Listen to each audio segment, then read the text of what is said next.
Hello everyone, so seeing how Ignis the dragon is now done, I figured it's time for some more dinosaur fun.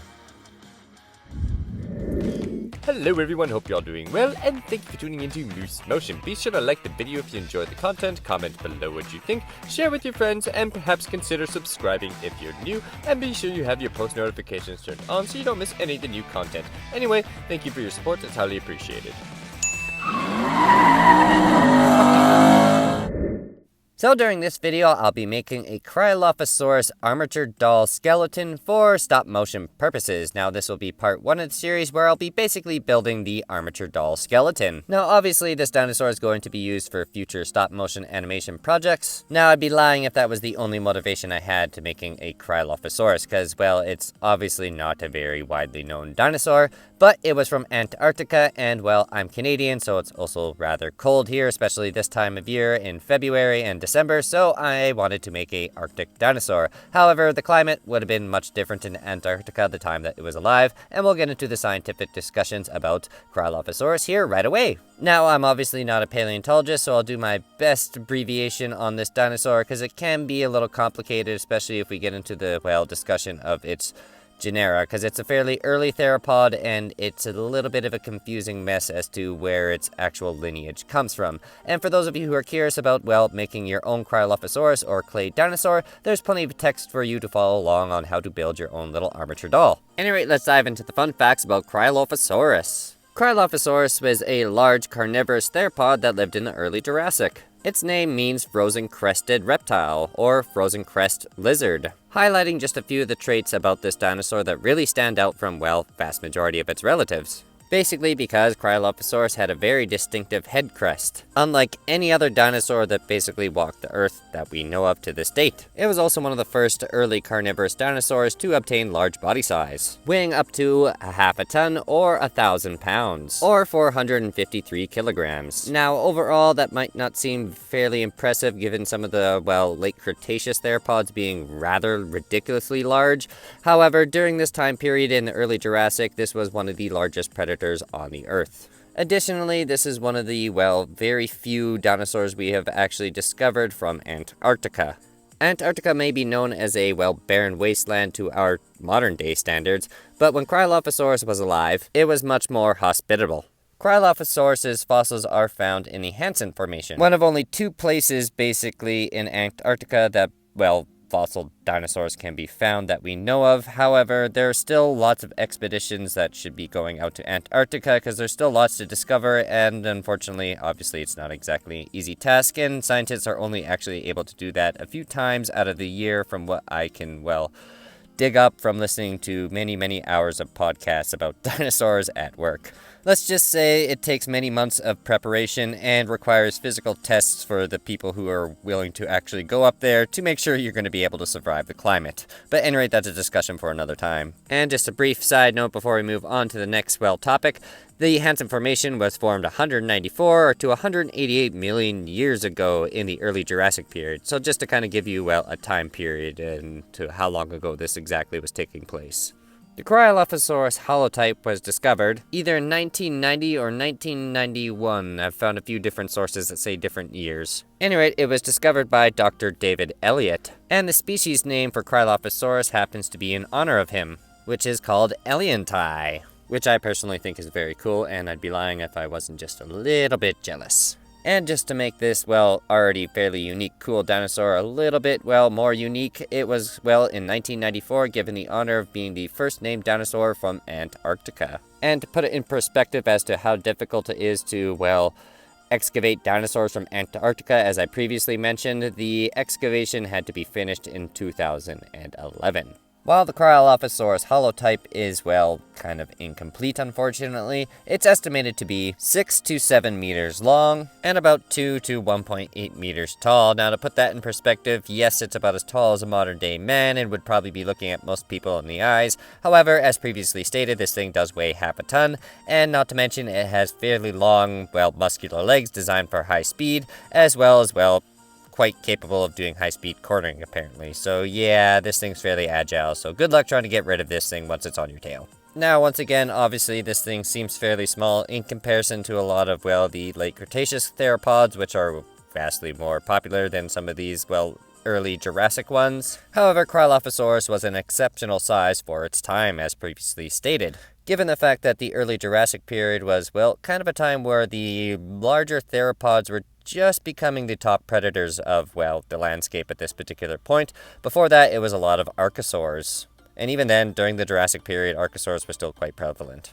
And by archosaurs, I'm referring to, well, the crocodilomorphs that, well, lived at the time. And yes, they are technically related to dinosaurs, but are more closely related to crocodiles, and were definitely some strange monstrosities during this time period, and would really like to actually make some of those at some point. So let me know in the comments below if you're aware of any of these strange crocodilomorphs, and perhaps maybe one day I'll make one. Unfortunately, they're not very popular, but it might be nice to, well, bring some light to, well, one of those lesser known species, such as this one, the Cryolophosaurus. And speaking of which, I'm getting a little sidetracked. The Cryolophosaurus during the time period was definitely larger than most of its predecessors. Notably, the Cryolophosaurus holotype was only a subadult, so we're still kind of left in the dark as to how large this dinosaur could have actually gotten. For those of you who are unaware what a holotype might be, a holotype is basically the, well, main specimen that all these later genres or species will be based off of, for lack of a better term. Even though the holotype of the Cryolophosaurus wasn't fully grown, for decades it was known as the largest theropod from the early Jurassic, up until recently, due to an Italian ceratosaur, Ceritra vonator. I hope I'm saying that right. Anyway, that mouthful name is known to be larger than Cryolophosaurus, with an estimated length of over 7 meters and a much heavier build. Although Cryolophosaurus is no longer, well, known as a record breaker, however, its crest definitely makes it very, very unique. And if I don't say so myself, probably among the most impressive amongst the dinosaurs that I'm aware of. Not to mention, well, it's resulted in a fairly cool nickname for this dinosaur. It's known as, well, the Elvis dinosaur, or Elvisaur, which, well, the stop-motion animator in me definitely wants me to do a voiceover of Elvis Presley with this dinosaur at some point. So, yeah, there's that to look forward to. At any rate, the thin crest is placed right between the two eyes, and has some rather weird, strange thin grooves in it that you could see me kind of sculpting, obviously, in there, giving it a little bit more detail and accuracy to our little dinosaur here. Now, scientists are obviously not completely aware of what this little crest was for. However, given that, well, most animals with weird head displays like this generally use it for, well, attracting other mates. So I guess that's my one Valentine's Day contribution here. Yeah, this is a Valentine special now because of a crest on a dinosaur.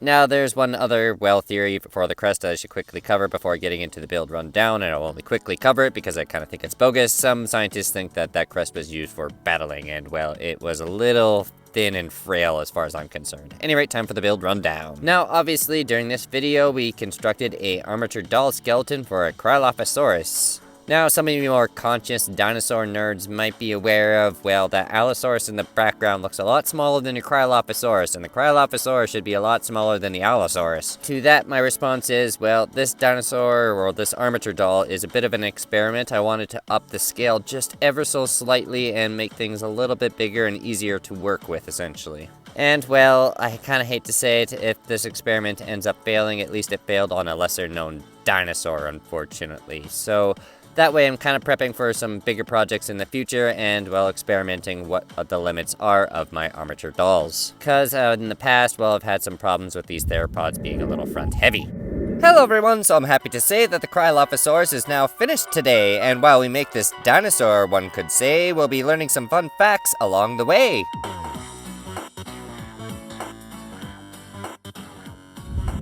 Welcome to part 2 of the Cryolophosaurus project, everyone. So last time we basically left off, well, making a armature doll skeleton with basically no flesh. During this video, we're going to, well, start off by painting a couple things because it's just a lot easier to do that before we add a whole lot of clay, and then add some plasticine, which is my personal favorite part about these things, but generally can take a little bit more time than expected. And with this dinosaur, I went with a full set of feathers, so yeah, that unfortunately did put me behind schedule as well, but personally, I think it was well worth it in the end, especially considering, well, it's an Arctic dinosaur and it probably needed the extra insulation. So, before we dive too heavily into the science or fun facts about this dinosaur, I will recommend that you go check out part 1 because, well, during that video we obviously cover quite a lot of the basics, essentially, and during this one we'll be going a little bit more heavy into the genera, for example. And, well, for those of you who are curious about making your own little Cryolophosaurus, there's plenty of text for you to follow along on basic instructions on what I'm essentially doing during the video. Alright, now it's time to nerd out and talk about some, well, fun facts about Cryolophosaurus. First, I will give a quick overstatement for, well, people who maybe weren't quite fully paying attention last time and or too lazy to go see part 1. Cryolophosaurus was a large theropod dinosaur that lived in Antarctica 199.3 to 182.7 million years ago during the early Jurassic. It was about 6 to 7 meters long, about 2 meters tall, and weighing in at about 350 to 465 kilograms, and for you American viewers, that's approximately half a ton. Its name translates to cold crest lizard, and or it's also known as the Elvis dinosaur, or Elvisaur. Now that we got a basic picture or a quick recap on this dinosaur, it's time to dive into some more, well, heavy fun facts about this, well, very unique Antarctic dinosaur. Now, the first thing we're going to really dive in deep about is its genera, or its, well, family tree, essentially. As Cryolophosaurus being one of the first large early theropods, it's important to understand their early diversification. When it was first described, Cryolophosaurus was classified as an early member of a variety of derived theropod clades, ranging from Allosauridae to Ceratosaura. It was also sometimes considered to be a member of the clade Dilophosauridae, along with some other large crested species, such as Dinosaurus, Dracovenator, and Dilophosaurus itself. There were two reasons why Cryolophosaurus was initially so difficult to basically land in a proper clade. First, it has a mixture of basal and derived theropod features.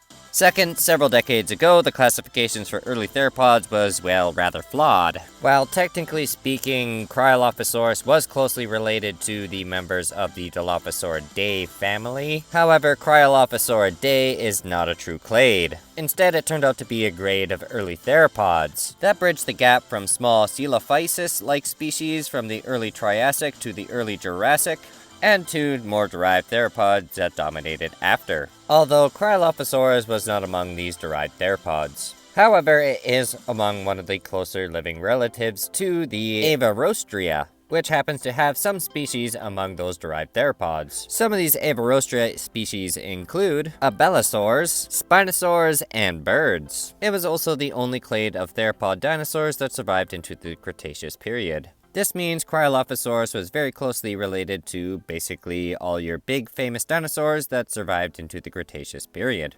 This also means the long-distant relatives of birds were also very similar to Cryolophosaurus himself. It should be noted that, since Dilophosaurus was even more closely related to the true Avarostrians than Cryolophosaurus was, it's unlikely that the ancestors of birds had Cryolophosaurus's distinct pompadour crest. Now that we've discussed the, well, confusing lineage of this dinosaur, of where it belonged to at one point and where it belongs now, we will discuss a little bit more about, well, the actual climate that it would have lived in. There's a few different things that I've, well, kind of picked up since then and didn't have time to discuss last time, and as well, I took some of the beauty shots, well, in my backyard, and I'm Canadian, so there's a lot of snow, so it should probably be discussed before someone in the comments is all like, well, there probably wouldn't have been that much snow. So, anyway, let's talk about the climate for Cryolophosaurus. During the early Jurassic, the Antarctic probably wouldn't have been nearly as cold as it is now, being that it was much closer to the equator. It wouldn't be exactly a barren wasteland like we know it now, it probably would have been closer to, well, southern Chile. That all being said, it still would have been the coldest continent, well, or part of Pangaea in this case, I suppose, in that timeline, so definitely was not a warm place to be. I think the average temperature from my sources would have been about 10 degrees Celsius. And the closer you got to the center of that continent, well, I mean, I guess it technically wouldn't have been really a continent at that point because it was still part of Pangaea, but Pangaea was just starting to break up at that point. At any rate, if you got closer to the center of Antarctica during the Permian period, it would basically get colder. Now, saying all this basically means there probably was some snow, but nowhere near to the extent that we think of it now. Now, all that being said, there would have been basically some extreme, well, climates, obviously, during this time period as well, given the fact that Antarctica was still basically at the bottom of the Earth. Now, due to its geographic location, Antarctica generally has very, very odd, summer and winter timelines. Basically, It'll go 6 months out of the year with complete sunlight where the sun never goes down, and then 6 months of complete darkness. And it's assumed that these dinosaurs were probably living in a similar climate at that time, so yeah, it probably wasn't a very easy place to live. Given the fact that it's just kind of cold and miserable all the time, like Canada is most of the time, and I'm kind of sick of winter at this point personally, and it's maybe having a slight effect on me at this point. Any rate, and then there's the fact that, well, 6 months out of the year, basically there's no photosynthesis going on whatsoever because there's no daylight for the plants, so I can imagine for some of these herbivores it wouldn't have been exactly very easy either. Now, one more interesting thing basically about, well, perhaps the size of these dinosaurs in Antarctica in comparison to the rest of the globe, because, well, a lot of them are quite large, especially for that time period. Now, this can be actually quite easily explained, considering, well, we're just going to use essentially modern-day animals to help explain this. Now, generally speaking, most animals that live in extremely cold climates, such as Antarctica or North Pole, they are generally a lot larger than some of their counterparts, mainly because, well, large bodies tend to, well, lose less heat. So when you're living in a very cold place, it probably pays to be slightly larger, so that way you're not fighting to keep as, well, much heat and losing as much energy to just the elements at that point. And that is why, well, Cryolophosaurus, among with the other Arctic dinosaurs during the early Jurassic, were assumed to be quite a bit larger than their counterparts, mainly because it was just slightly more beneficial given the climate that they lived in. This is also known as Bergmann's rule, so that's another way to sum basically everything I set up in a matter of seconds. Now, one other thing we should probably briefly touch up upon, even though I kind of touched it up in part 1, is, well, feathers, mainly because, well, I'm adding them onto the sculpture at the moment, so we may as well talk about them just a little bit. Now, this goes back to kind of the beginning lineage of Cryolophosaurus, due to it being related to Coelophysis. Given the environment that Coelophysis lived in, as well as its metabolism, it would have required a partial covering of feathers, basically just to stay alive. Therefore, at least the direct ancestors of Cryolophosaurus did indeed have feathers, therefore leading it to, well, obviously being probably more prone to having them. However, the overall body size of Cryolophosaurus is slightly counterintuitive to this, well, hypothesis. Due to the fact that, well, generally speaking, larger body-sized animals don't lose as much heat, generally speaking, because, well, they're larger. Therefore, they generally have a lot less insulation than their smaller relatives. A good example of this in modern day terms would be, well, an elephant. Considering it is a mammal, it does have hairs, but it is covered in very, very little hairs. And, well, one could also point out the extinct mammoth, given the fact that that thing lived in a colder climate and was very large and actually did have fur.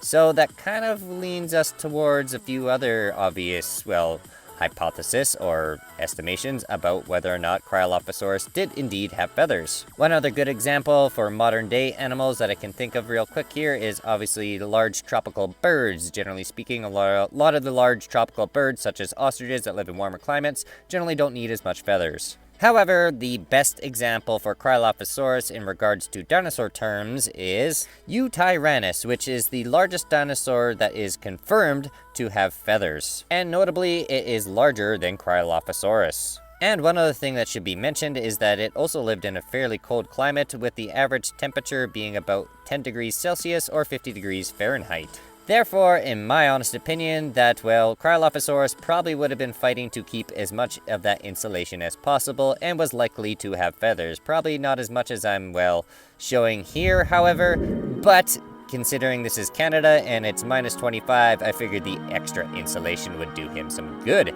any rate, I'm now going to leave you off with the beauty shots here. Took it in my backyard at minus 25. So that's part of the reason I wanted to make this Arctic dinosaur, obviously, mainly because we share a very similar climate. Perhaps, well, Canada's a little colder than what he is used to, but we gave him a bit of an extra jacket just for the occasion.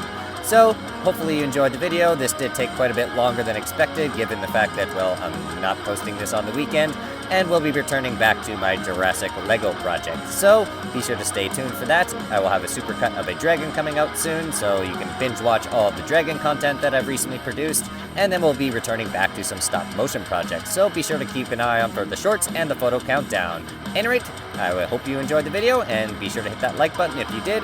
Leave a comment below what you think of the project, and perhaps make a suggestion for the next dinosaur. And if you're new and were inspired and perhaps just enjoy this type of content, be sure to subscribe so that way you don't miss any of the new videos that I work on, because this stuff takes quite a long time, and this project literally took me almost 3 weeks. And, well, the dragon took a lot longer. So, any rate, be sure to leave a like if you enjoyed the content, comment below what you think, share with your friends, and perhaps consider subscribing if you're new. Any rate, that's enough from me. Till next time, take it easy.